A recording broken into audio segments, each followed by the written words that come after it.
take it away. The color is wrong, the smell is offensive, and frankly, whoever picked these flowers should be fired. Princess Celestine pushed the entire vase off the table without blinking. The entire palace held its breath around her every single day. Not out of love, out of survival. Yes, Your Highness, right away. And be quick about it. Celestine was 17, impossibly beautiful, and absolutely convinced that those two facts were connected. That her beauty was proof of her superiority, her royal blood evidence that the universe had chosen her above everyone else. Is this to your liking, Your Highness? Hardly. Fan harder. Yes, Your Highness. And do not stop. She had never carried anything heavier than a jewelry box. It's very heavy. Almost there, Your Highness. Good. She had never cooked a meal. It is perfect. As you requested, Your Highness. We shall see. Walked more than 10 minutes. Or said the words, "I was wrong," in her entire life. Accident, and beneath me. She was the kind of person who made rooms go quiet, not because she was magnetic, but because everyone was bracing for impact. Even her own parents had stopped trying to correct her. Perhaps if you had attended the finishing school I did, you would understand. The king made excuses. My daughter is merely spirited. She lacks the wisdom of age, that is all. The queen looked away. Fool, how dare you! Your Highness, please forgive me. Silence, you are dismissed. The palace staff learned to move like water around a sharp rock, smoothly, carefully, never touching it directly.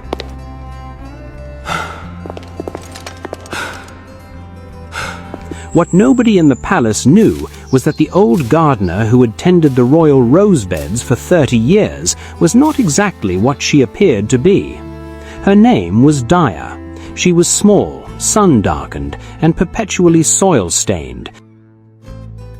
And she had a way of looking at people, really looking, that made the more perceptive ones feel briefly transparent. Celestine had never once looked at Daya at all, not truly. She was just part of the background, like the fountains or the hedges. That was her first mistake. Her last one came the morning she walked through the garden and knocked over Daya's freshly planted seedlings with one careless swing of her skirt, then turned and said, "Clean that up. It looks like a mess." She was gone before the words had finished falling.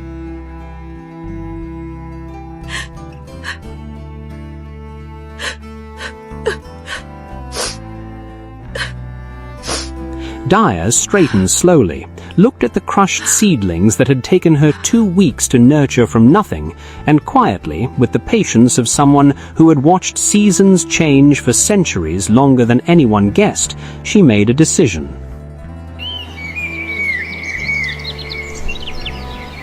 Celestine woke up the next morning in a small, unfamiliar room that smelled like lavender and old wood. No silk sheets, no attendants, no golden mirror reflecting her perfect face back at her. Just a plain dress, a pair of worn boots,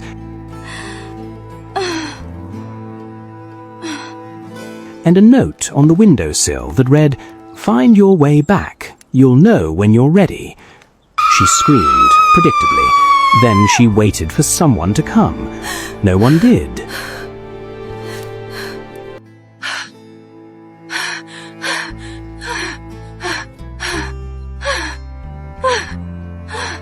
The village she found herself in was nothing like the palace.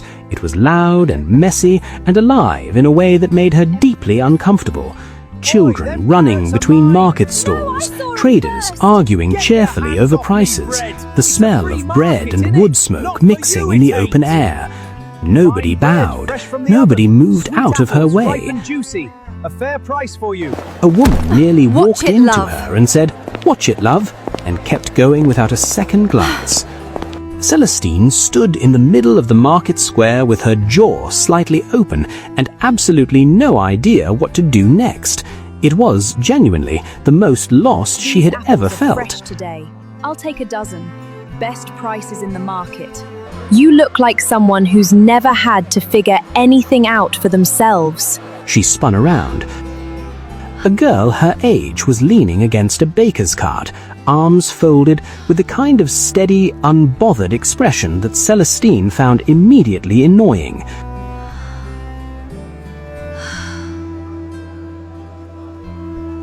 Her name, Celestine would learn, was Priya, the baker's daughter, quick-tongued, quick-laughing, and constitutionally incapable of pretending things were fine when they weren't. Can I have one? Of course. Here you go. Do you know who I am? Celestine said, because it was the only weapon she knew how to reach for. Priya Nope. looked at her plainly. Do you need help or not? Celestine needed help. She hated it so much she could barely say yes, but hunger is a remarkably effective cure for pride, and she hadn't eaten since the previous afternoon. Fine, yes. She said tightly. Here you are. Priya gave her a bread roll, showed her where to sleep in the storeroom above the bakery, and put her to work the next morning before sunrise. Celestine had never woken before sunrise in her life. You can start on the next batch. She had also never kneaded dough, That's because you're mangling it. Oh no! carried flour This is sacks, heavier than I thought. Careful there, lass. Keep going. swept a floor this floor is properly, a right mess. Come on, you stubborn broom. This is harder than it looks. or smiled at a stranger without calculating what she wanted from them. The first morning was a disaster. The whole kitchen's a mess. Look at all this flour. Do something. The second was slightly less so. By the end of the first week, she could make a passable loaf without supervision, I'm so happy. and her arms ached in a way that felt oddly like accomplishment. She watched Priya the way you study someone who seems to be playing by completely different sets of rules.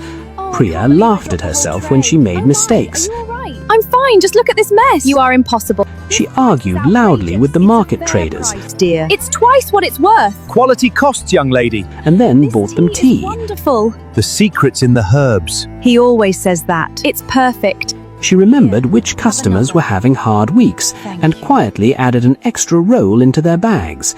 She was nobody's idea of royalty, and she moved through the world with more ease and confidence than anyone Celestine had ever stood next to in a palace ballroom.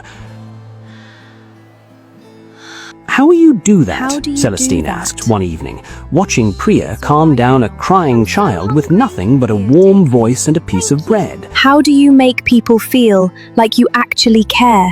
Priya looked at her strangely. Because I actually care. It's not a method. That sentence landed somewhere uncomfortable and stayed there. Celestine began to notice things she had never bothered to notice before. The way the woman in the market stall rubbed her feet when she thought no one was watching. The way the young delivery boy worked 3 rounds before school and never complained. The way Priya's father had dark circles under his eyes from baking through the night to make sure the village had enough bread. The world she was slowly understanding was full of people working extremely hard at things she had always simply assumed appeared by magic, or by the invisible labor of people she had never thought to look at.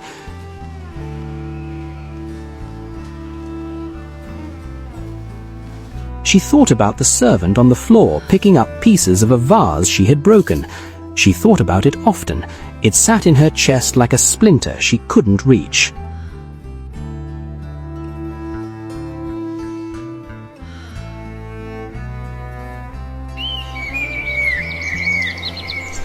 One month in, she asked Priya how to write a proper apology. Not a royal decree, not formal language, just a real one. Priya raised both eyebrows. Who for? Celestine told her, all of it. The vase, the flowers, the gardener's seedlings, the years of looking through people like they were windows. Priya was quiet when she finished, which was unusual enough that Celestine felt the weight of it. That's a lot of sorry to carry. The writing part is easy. The meaning it part is what takes work. I think I'm ready to start. Celestine said. And for the first time in her life, she was saying something true about herself without the armor of beauty or bloodline to hide behind. She found her way home 3 days later, not because anyone came to get her, but because she finally knew what going back would actually require of her. Daya was in the garden when she arrived. Same soil-stained hands, same calm, transparent eyes. Celestine walked straight to her, stood in front of the patch of earth where the seedlings had been crushed, and said, I'm sorry. Not because I have to be, because I understand now what I broke. I'd like to help you replant them, if you'll show me how. Daya looked at her for a long, quiet moment, the look of someone measuring not words but substance, not sound but substance. Then she picked up a spare trowel and held it out. They planted until the sun went low and the light turned gold around them. Celestine's hands were filthy. She didn't mind at all. She was never exactly the easiest person in every room after that. Arrogance, once it has been your whole personality, doesn't vanish overnight.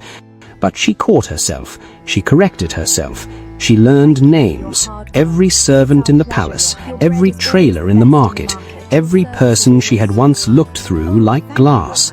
And she found, to her genuine surprise, that being truly seen by the world around you felt far better than being endlessly admired by it.